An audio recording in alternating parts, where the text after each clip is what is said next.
बिस्मिल्लाहिर्रहमानिर्रहीम। अस्सलाम वालेकुम नाज़रीन, आप यूट्यूब चैनल देख रहे हैं। मैं इमरान खान हूँ। कुछ इत्तलात अब तक मौसूल हुई हैं कि बुशरा बीबी ने इमरान खान साहब को जो ब्रीफिंग दी है उस पर कुछ सहाफ़ियों के दावे भी सामने आ रहे हैं। कुछ चीज़ों का मुझे आइडिया भी है क्योंकि मेरी पहले कुछ लोगों से बात हुई थी और बुशरा बीबी के कुछ तहफ़्फ़ुज़ात भी थे। उन्होंने इमरान खान साहब के सामने सूरत हाल रखी है और वो तमाम सूरत हाल रखी है जिसके बारे में इमरान खान साहब नहीं जानते थे, उन्हें पहले उसके बारे में नहीं बताया गया था। और अब तक जो इत्तलात मिल रही हैं उनके मुताबिक कुछ चीज़ें डिस्कस भी हुई हैं, कुछ गिले शिकवे भी हुए हैं। यानी बुशरा बीबी ने जो क्लेम किया जा रहा है वो ये भी बताया कि पंजाब से लोग निकलने में नाकाम रहे। उन्होंने ये भी बताया कि कैसे लोग 24 तारीख और उससे पहले कैसे एक्टिव रहे। उन्होंने ये भी बताया कि कैसे लोग डी चौक तक पहुँचे और कितनी रुकावटें थी, लोग कैसे डट गए, फिर वहाँ क्या हुआ वो सारा कुछ बताया।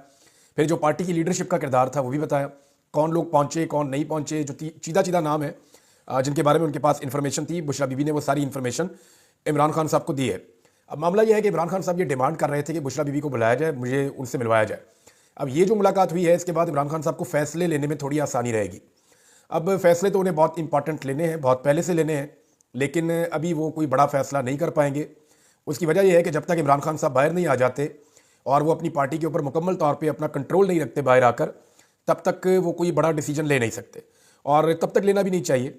मसलियत का ये तकाजा है कि टाइम को गुजारा जाए। इमरान खान साहब ऐसा लगता है कि अभी टाइम गुजारेंगे, लेकिन कुछ लोगों के लिए अच्छी खबरें हैं और कुछ लोगों के लिए इस मुलाकात में अच्छी खबरें नहीं हैं। बहरहाल कुछ लोग खदशात का इजहार कर रहे थे कि शायद बुशरा बीबी को गिरफ्तार किया जाएगा, लेकिन ऐसा हुआ नहीं। वो वहाँ से रवाना हो गई। इमरान खान साहब को जो लोग मिलने के लिए गए ना, उनको एक ख़ास किस्म का पैगाम देकर भेजा जा रहा है। यानी जो लोग भी इमरान खान साहब से मिल रहे हैं, बड़े गैर महसूस अंदाज में उन्हें पहले ब्रीफ किया जाता है, हर एक को अलग तरीके से ब्रीफ किया जाता है और सब ये कोशिश कर रहे हैं, इमरान खान साहब की पार्टी के अंदर भी बहुत सारे लोग हैं जो इस पर काम कर रहे हैं कि किसी तरह भी जो सिविल नाफरमानी की इमरान खान साहब ने कॉल दी है वो कॉल इमरान खान साहब वापस ले लें। अब इमरान खान साहब को मनाने के लिए कोशिशें की जा रही हैं। उन्हें जो बातें बताई गई उनमें एक ये है कि ये कॉल नहीं चल सकती, नाकाम हो जाएगी, अवाम में आपकी मकबूलियत को नुकसान पहुँचेगा और कोई रास्ता और निकल सकता है, तो लिहाजा ये कॉल अभी ना दी जाए, इसको डिले करने से फ़ायदा हो जाएगा। इस किस्म की बातें इमरान खान साहब से की जा रही हैं। वज़ीर आला खैबर पख्तूनख्वा का बयान भी आया और जो स्टेटमेंट है मैं एज इट इज़ आपको पढ़ के सुना देता हूँ कि अभी सिविल नाफरमानी का फ़ैसला नहीं हुआ, हम अभी मुल्क के लिए मुज़ाकरात कर रहे हैं। अगर हुकूमत मुज़ाकरात नहीं करती तो हमारी तहरीक तो वैसे भी जारी है। इमरान खान साहब के हवाले से एक स्टेटमेंट और मार्केट में आया कि अगर किसी ने नहीं सिविल नाफरमानी तहरीक के साथ चलना या किसी को ये पसंद नहीं है तो वो इस्तीफ़ा दे सकता है। पार्टी के हवाले से इमरान खान साहब ने मौक़िफ़ दिया, यानी उनका बड़ा सख्त मौक़िफ़ है। दो मुतालबात है ना, एक वो ये कहते हैं कि जो अंडर ट्रायल कैदी हैं जिनको ज़बरदस्ती कैद में रखा हुआ है, बेगुनाह लोग पकड़े हुए हैं, इमरान खान साहब को लगता है बेगुनाह है, दूसरी जानिब लगता है कि जी इनसे बड़ा गुनाहगार ही कोई नहीं है। लेकिन ये सब जानते हैं कि ये सियासी नौइयत के कैदी हैं और सियासी मुकदमात में ये गिरफ्तारियाँ हुई हैं और ये पाकिस्तान की एक 70-75 साल की तारीख है। ये गिरफ्तारियाँ हम हमेशा से ही देखते आ रहे हैं। अब ज़रा थोड़ा सा ज़्यादा टाइट कर दिया गया मामला, ज़्यादा सख्ती है। तो इमरान खान साहब का एक मुतालबा तो है कि बंदे छोड़ो, ख़वातीन को छोड़ो, और दूसरा मुतालबा उनका ये है कि जो 26 नवंबर को हुआ और जो 9 मई को हुआ, इन दोनों की जुडिशल इंक्वायरी करवा दी जाए सीनियर 3 सुप्रीम कोर्ट के जजेस से, ताकि दूध का दूध और पानी का पानी हो जाए। अब ये दोनों जो इमरान खान साहब के मुतालबात हैं, बज़ाहिर तो मुतालबात बड़े जायज़ हैं। हुकूमत की जानिब से इशारा आया कि वो भी एक कमेटी बना रहे हैं और वो बात करेंगे इमरान खान साहब से। बात तो एक दिन में ही होनी है, 1 घंटे में बैठेंगे, आइडिया हो जाएगा कि बात आगे बढ़ सकती है या नहीं। जब मुज़ाकरात कामयाब होने होते हैं ना तो 1 दिन काफ़ी होता है, 1 दिन में 3 दफ़ा मुलाकात होती है, मामला ख़त्म हो जाता है। तो अगर ये बैठ गए 14-15 तारीख से पहले तो सूरत हाल बदल जाएगी। दूसरी जानिब पाकिस्तान तहरीक इंसाफ ने जो फैसला किया था एहतजाज करने का या शोहदा की याद मनाने का, उस हवाले से उन्होंने तारीख को तब्दील कर दिया है। यानी पहले जो तारीख थी पाकिस्तान तहरीक इंसाफ की एहतजाज के लिए वो 13 तारीख थी दिसंबर की, और अब 15 तारीख जो है दिसंबर की उसको फाइनलाइज किया गया है। यानी 15 दिसंबर को एतवार वाले दिन पाकिस्तान तहरीक इंसाफ शोहदा के हवाले से एक दिन मनाएगी और पेशावर के अंदर एक बहुत बड़ा प्रोग्राम मुनक्कद होगा, उसमें बहुत बड़ी तादाद में लोग इकट्ठे किए जाएंगे। एक तो ये पाकिस्तान तहरीक इंसाफ की तैयारी है। दूसरा, पाकिस्तान तहरीक इंसाफ ने एक बड़ी अनाउंसमेंट कर दी है। वो जो बड़ी अनाउंसमेंट है वो ये है कि मीनार पाकिस्तान पे पाकिस्तान तहरीक इंसाफ कह रहे हैं जी हम इकट्ठे होंगे। अब इसमें खैबर पख्तूनख्वा हुकूमत ने इस मरतबा ये ऐलान किया है और उन्होंने कहा कि 25 दिसंबर को मीनार पाकिस्तान पर डी चौक के शोहदा की दुआया तकरीब का हम ऐलान करते हैं। 25 दिसंबर को पाकिस्तान में छुट्टी होती है, कायद-ए-आज़म मोहम्मद अली जिन्नाह रहमतुल्लाह अलैह का यौम पैदाइश है। 25 दिसंबर को जो है वो एक क्रिसमस का त्यौहार भी होता है, तो पाकिस्तान में एक छुट्टी होती है और इस दिन एक दुआया तकरीब मीनार पाकिस्तान पे पाकिस्तान तहरीक इंसाफ करना चाहती है डी चौक के शोहदा की याद में। अब मामला यह है कि क्या इस दिन कंटेनर इकट्ठे किए जा सकते हैं, खड़े किए जा सकते हैं? तो आप क्रिसमस खराब कर देंगे, पूरी जो अकलियती कम्युनिटी है उनकी, क्रिश्चियन कम्युनिटी के लिए प्रॉब्लम हो जाएगी। अगर आप शहरों को बंद करेंगे, कंटेनर्स लगाएंगे, क्रैकडाउन करेंगे, लोगों के ऊपर जुल्म और जबर करेंगे, तो वो फिर एक नई सिचुएशन बन जाएगी। दूसरी जानिब कायद-ए-आज़म मोहम्मद अली जिन्ना का यौम पैदाइश भी है, और हर पाकिस्तानी को जो है वो कायद-ए-आज़म एक सियासतदान थे, और हर पाकिस्तानी को सियासत करने का हक है। अगर उस दिन उससे पाकिस्तानी से सियासत का हक छीन लिया गया तो इसका इंप्रेशन भी बहुत बुरा होगा। तो तहरीक इंसाफ ने एक बड़ी समझदारी से ये फैसला किया है। अब देखते हैं वो इसके ऊपर कायम रहते हैं या नहीं रह पाते। लेकिन केपी हुकूमत ने एक बार फिर 25 दिसंबर को मीनार पाकिस्तान पर डी चौक शोहदा की दुआया तकरीब का ऐलान करते हुए चैलेंज किया है कि नून लीग भी जलसा कर ले और हम भी उस रोज आपके जलसे से ज्यादा लोग निकलेंगे और साबित करेंगे कि वो इमरान खान के साथ हैं।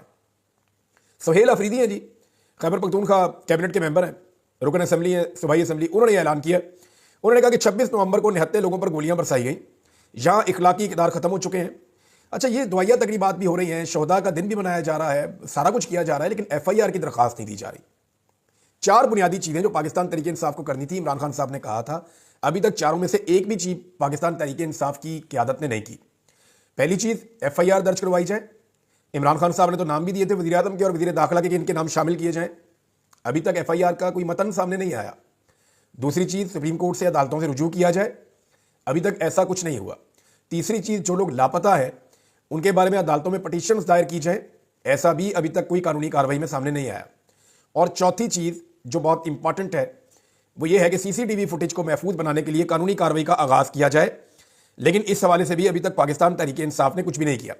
अगर 25 तारीख को खैबर पख्तूनख्वा से वहां की हुकूमत ने आना है मीनार पाकिस्तान तक दुआया तकरीब के लिए, तो फिर एक दो चीजें याद रखनी पड़ेगी। शदीद धुंध होती है, उन्हें जरा एक दिन पहले निकलना पड़ेगा। मैं आज बता रहा हूं, क्योंकि रस्ते में स्वाबी के मुकाम पे, मोटरवे पे बहुत धुंध होती है इन दिनों में, और दूसरा मुकाम जो है वो पिंडी भट्टियां से लेकर लाहौर तक, तो कई घंटे लग जाते हैं।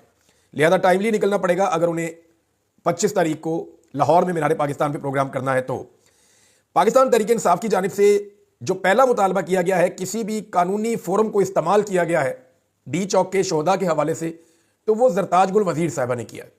फिर एक खातून ने जो है वो अपनी लीडरशिप से ज्यादा बहादुरी दिखाई है।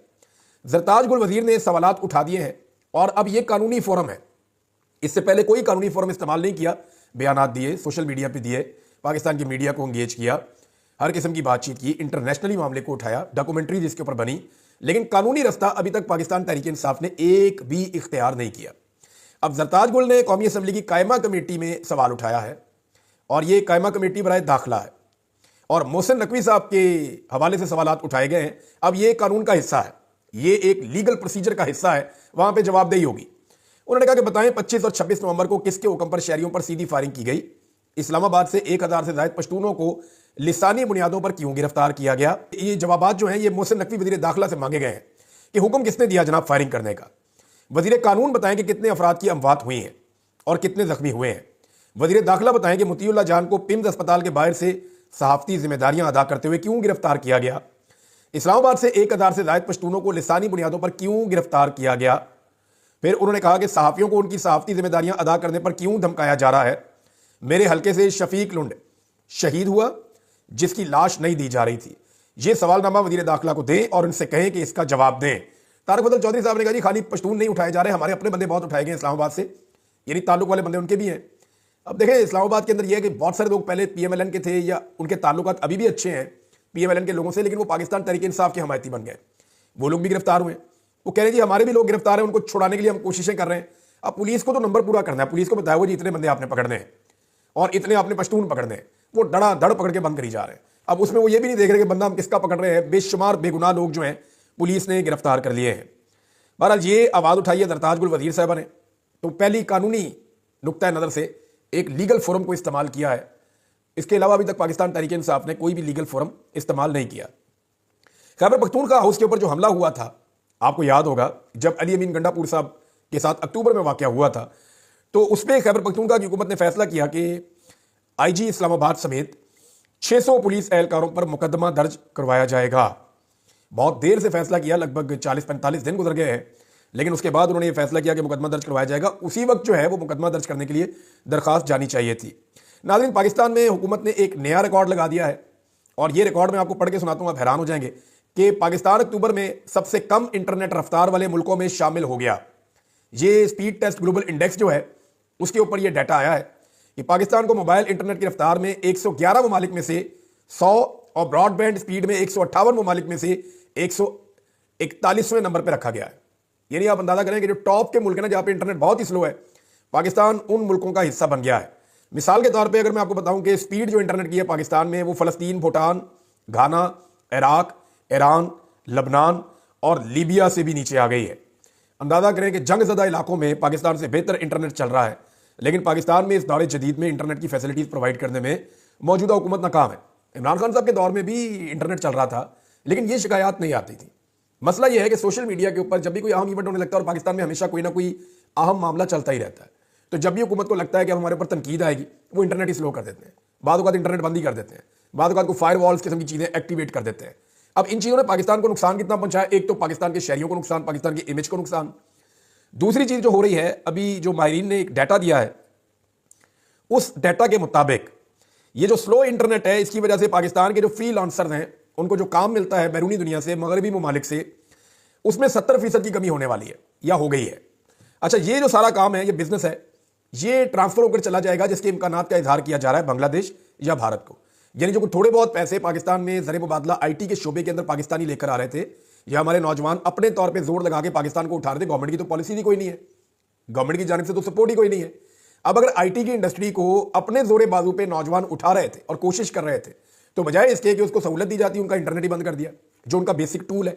अब उसके नतीजे में हमारा 70% इंटरनेट पाकिस्तान का जो काम हमें मिल रहा था इंटरनेट की वजह से, या नौजवानों की एक्सपर्टीज की वजह से, आर्टिफिशियल इंटेलिजेंस हो गई, वेब डेवलपमेंट हो गई, वेब डिजाइनिंग हो गई, और बहुत सारी चीज़ें जो वो कर रहे थे, वो जो सारा काम पाकिस्तानियों से छिना, लगभग 70% का नुकसान हुआ। 30% रह गया। वो 70% जाएगा कहाँ? अगर पाकिस्तान के अंदर ये इंटरनेट बहाल नहीं होता, तो वो इंडिया जाएगा या बांग्लादेश जाएगा। हमारे क्लाइंट्स वहां चले जाएंगे, हमारे नौजवान जो हैं उनकी आमदन में कमी हो जाएगी, और इसका अल्टीमेट नुकसान जो है वो पाकिस्तान को भी होगा। एक और नाज़रीन, चीफ जस्टिस ऑफ पाकिस्तान ने दावा किया, और उन्होंने बड़ी इंपॉर्टेंट बात की। चीफ जस्टिस ऑफ पाकिस्तान ने कहा कि पूरे मुल्क की अदलिया का वकार मजरूह नहीं होने देंगे, और साथ ही उन्होंने एक और फैसला किया कि वो इंसाफ की फराहमी के लिए मुल्क के दूर दराज इलाकों में सफ़र करेंगे। तो मैं देखिए, अदलिया का वकार तो मजरूह हो चुका है पाकिस्तान में। आप किसी भी आदमी के सामने माइक करके आप पूछें अदलिया के वकार के बारे में, तो वो आपको बताएगा कि अदलिया का वकार इस वक्त क्या है। अब तो जो वकार मजरूह हो चुका है, उसको वापस बहाल करने की ज़रूरत है, जो नहीं हो पा रहा। अगर चीफ जस्टिस ऑफ पाकिस्तान ने निकलने का फैसला किया है, तो फिर बलूचिस्तान जाएं, लापता अफराद के लवाहिकीन से मिलें और इंसाफ दें। इससे आपकी अदलिया का वकार जो है वो बहाल हो जाएगा। डी चौक में शहीद होने वालों के लवाहिकीन से मिलें, इन्हें पोस्टमार्टम की रिपोर्टें तक नहीं मिली, उनको इंसाफ दें। कुरम एजेंसी में जाएं, वहां जाकर देखें कि कौन सी नाइंसाफियां और जुल्म वहां पे हुआ है, उनको इंसाफ दें।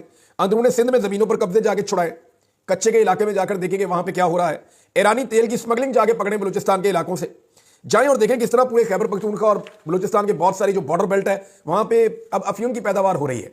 क्यों? क्योंकि अफगानिस्तान के अंदर जब से तालिबान रजीम आया है, उन्होंने सख्ती की, वहां पे उन्होंने पोस्ट की, अफीम की पैदावार बंद कर दी।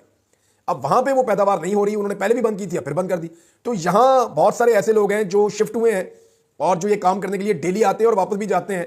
तो यहां पे अफीम की पैदावार शुरू हो चुकी है। मैं जिम्मेदारी से आपको कह रहा हूं, अगर कोई चैलेंज करेगा तो मैं सबूत भी दिखा दूंगा। मैं दिखा दूंगा बॉर्डर बेल्ट के साथ साथ कितने खेत लगे हुए हैं, और ये हजारों एकड़ है, कोई 1-2 एकड़ नहीं है। फिर इस्लामाबाद से जो लापता हो गए लोग, उनके बारे में इंसाफ देना चाहिए पहले चीफ जस्टिस को। और अगर इंसाफ देना ही है, अदलिया का वकार मजरूह होने से बचाना है, तो पाकिस्तान के करोड़ों लोगों ने जो वोट डाले थे और उनका जो मैंडेट चोरी हुआ था, उन्हें उनका मैंडेट वापस लौटा दें। अदलिया का इससे बड़ा पुरवकार कोई फैसला नहीं होगा। लेकिन ये सारी चीज़ें करेगा कौन? अभी तक तो अदलिया का ऐसा कोई मूड लगता नहीं है, ना लगता है कि ऐसा कुछ किया जाएगा। भारत पाकिस्तान में जिसकी लाठी उसकी भैंस। आज भी ताकत की हुक्मरानी है, सारे जोर लगा रहे हैं, कोशिश कर रहे हैं, लेकिन इमरान खान साहब का कहना है कि वो ये तहरीक चलाएंगे सिविल नाफरमानी की। बड़ा सवाल जो इस वक्त तमाम जानिब से उठाया जा रहा है, वो सवाल ये है कि क्या पाकिस्तान तहरीक इंसाफ इसमें कामयाब हो सकती है? दूसरी जानिब पाकिस्तान तहरीक इंसाफ की कुछ ऐसी क़यादत है जिसने अब सख्त बयान देना शुरू किए हैं। हालांकि कानूनी कार्रवाई अभी तक पाकिस्तान तहरीक इंसाफ ने शुरू नहीं की। जो सख्त बयान है उनमें एक असद कैसर साहब का है, उन्होंने कहा गिरफ्तार कारकुनों को स्याह टोपियां पहनाएं जैसे हम दहशतगर्द हैं। शर्म आनी चाहिए आपको। अपने आप को पाकिस्तानी कहते हो हम आइन और पाकिस्तान के वफादार हैं। तुम गोली चलाते हो और तुम्हें ये शर्म नहीं आती, ये गोली हमारे टैक्स के पैसों से आई है, हमें दीवार से लगा रहे हो और मुतालबा करते हो। तुम्हारी लाइन ये है। ये जनाब असद कैसर साहब का स्टेटमेंट है। शेख वकास अकरम साहब ने कहा कि शहीद की कुलखानी के दौरान छापा मारा जाता है और शहीद के वर्सा पर FIR दर्ज कर दी जाती है। ये कौन लोग हैं? क्या तुम पाकिस्तानी नहीं हो? क्या तुम मुसलमान नहीं हो? क्या तुम्हारे एहसासात नहीं है? क्या तुम्हारे जज्बात नहीं है? और उमर अयूब साहब ने जो स्टेटमेंट दिया उसके मुताबिक हमारे 12 मासूम लोग शहीद हुए हैं अब तक, जो डाटा उनके पास मौजूद है, और 200 से ज्यादा लापता हैं। इनका कोई पता नहीं कि वो कहां है। जो सेल कायम किया है उस पर मजीद भी डाटा और इंफॉर्मेशन आ रही है, जो पाकिस्तान तहरीक इंसाफ आने वाले दिनों में शेयर करेगी। इंपॉर्टेंट यह है कि तहरीक इंसाफ अपना मुकदमा कैसे करवाएगी। मुकदमा करवाने के लिए जरूरी है कि कम से कम एक तहरीर मौजूद हो जिसकी बुनियाद पर वो कहें जी हमने ये मुकदमा दर्ज करवाना है। अभी तक कोई तहरीर ही मौजूद नहीं है। सीसीटीवी फुटेज में पहले दिन से कह रहा हूं, आज 2 हफ्ते हो गए हैं, पाकिस्तान तहरीक इंसाफ ने सीसीटीवी फुटेज जो इस्लामाबाद की है उसको महफूज बनाने के लिए किसी किस्म की कोई दरखास्त नहीं दी, किसी किस्म की कोई कार्रवाई शुरू नहीं की, और ये पाकिस्तान तहरीक इंसाफ की क़यादत का काम था जो लोग इस्लामाबाद में मौजूद हैं। अब तक के लिए इतना ही। अपना ख्याल रखिएगा, अपने इस चैनल का भी। अल्लाह हाफ़िज़।